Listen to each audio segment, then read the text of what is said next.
Will my children or will they not eat this mac and cheese with their dinner? Nobody knows because they change their mind about what they like and don't like every day. Regardless, I am making this super easy stovetop mac and cheese because I enjoy eating it. So let's jump right in. I'll show you how to make it. No flour required, no baking required. Let's talk our cheese. You are going to want to shred your own cheese because that's the only way you can guarantee it's going to melt smoothly. Store-bought cheeses usually have some anti-caking agent on it and it can make the sauce separate, which is no good. So I am going to be using 4 ounces of cheddar cheese, which is a cup of shredded cheddar cheese. And then I will either use 4 slices of American cheese or another cheese that melts a little bit more smoothly. So I don't have any American cheese in the house right now. I'm going to be using a Colby Jack cheese because it melts nice and it tastes good. And conversely, if you want an all American cheese mac and cheese, you would just swap out the cheddar for another 4 slices of American.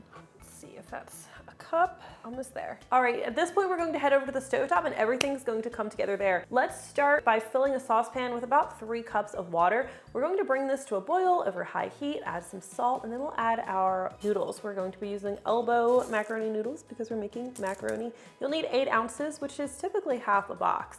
Go ahead and add this, stir occasionally, and you're going to cook for about 7 minutes until al dente. All right, once your pasta is sufficiently cooked, you're going to drain it, pour it through the strainer. Don't rinse it or anything like that. Just set it aside after it's drained. Okay, pasta is resting right there. We're going to use the same saucepan. And the first thing we're going to do is add a cup of milk.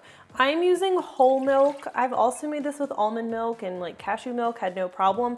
But if the milk's too thin, you could end up having your macaroni split, or the sauce split. So let's turn on our stovetop and we're going to keep it on low heat now. And that's actually really important. You heat things too fast and you're gonna have a bad time. Everything's going to split, bad news. We're also going to add some butter. We'll add 2 tablespoons of salted butter, as well as half a teaspoon of table salt, and then add some freshly ground black pepper. I use between like 1/4 and 1/2 teaspoon. 1/4 is a good amount.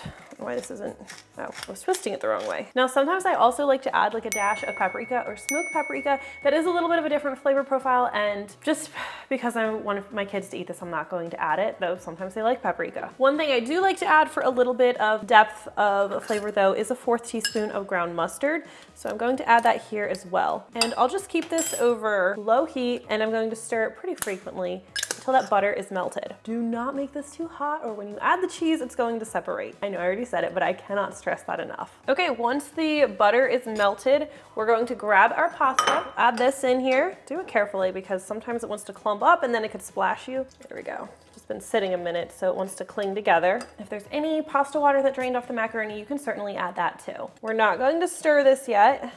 Oops.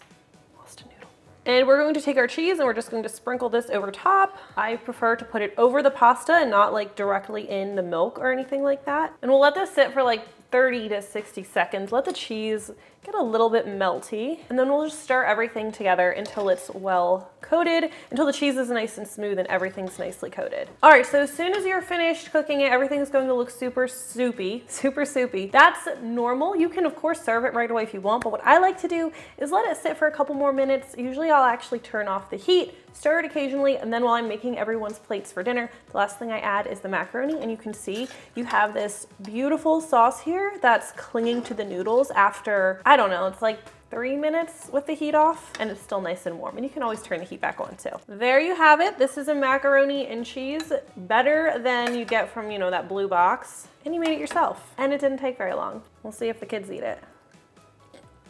It's excellent. Rhett likes it.